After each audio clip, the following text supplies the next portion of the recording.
ഇന്ത്യയുടെ ചരിത്രത്തിൽ തുടർച്ചയായി ഏറ്റവും കൂടുതൽ കാലം പ്രധാനമന്ത്രിയായ രണ്ടാമത്തെ വ്യക്തിയായി നരേന്ദ്രമോദി. മുൻ പ്രധാനമന്ത്രി ഇന്ദിരാഗാന്ധിയുടെ 4077 ദിവസത്തെ തുടർച്ചയായ ഭരണകാലമാണ് നരേന്ദ്രമോദി മറികടന്നത്. 2025 ജൂലൈ 25 ആകുമ്പോൾ 4078 ദിവസത്തെ തുടർച്ചയായ ഭരണത്തോടെ കാൽ നൂറ്റാണ്ടോളം നീണ്ടുനിന്ന രാഷ്ട്രീയ ജീവിതത്തിൽ മോദി ഒരു പ്രധാന നാഴികക്കല്ലാണ് പിന്നിട്ടിരിക്കുന്നത്. ഇന്ത്യയിൽ ഏറ്റവും കൂടുതൽ കാലം പ്രധാനമന്ത്രിയായിരുന്നത് ജവഹർലാൽ നെഹ്റുവാണ്.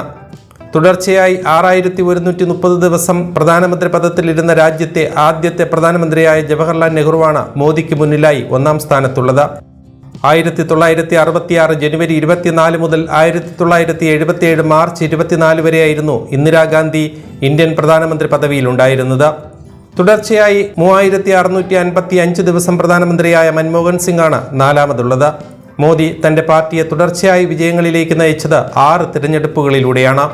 2002-ലും 2007-ലും 2012-ലുമായി 3 പ്രാവശ്യം ഗുജറാത്ത് മുഖ്യമന്ത്രിയായും ദേശീയ തലത്തിൽ 2014-ലും 2019-ലും 2024-ലുമായി 3 പ്രാവശ്യം പ്രധാനമന്ത്രിയായും ഇന്ത്യയുടെ സ്വാതന്ത്ര്യത്തിന് ശേഷം ജനിച്ച ആദ്യ പ്രധാനമന്ത്രി എന്ന പ്രത്യേകതയും മോദിക്കുണ്ട്.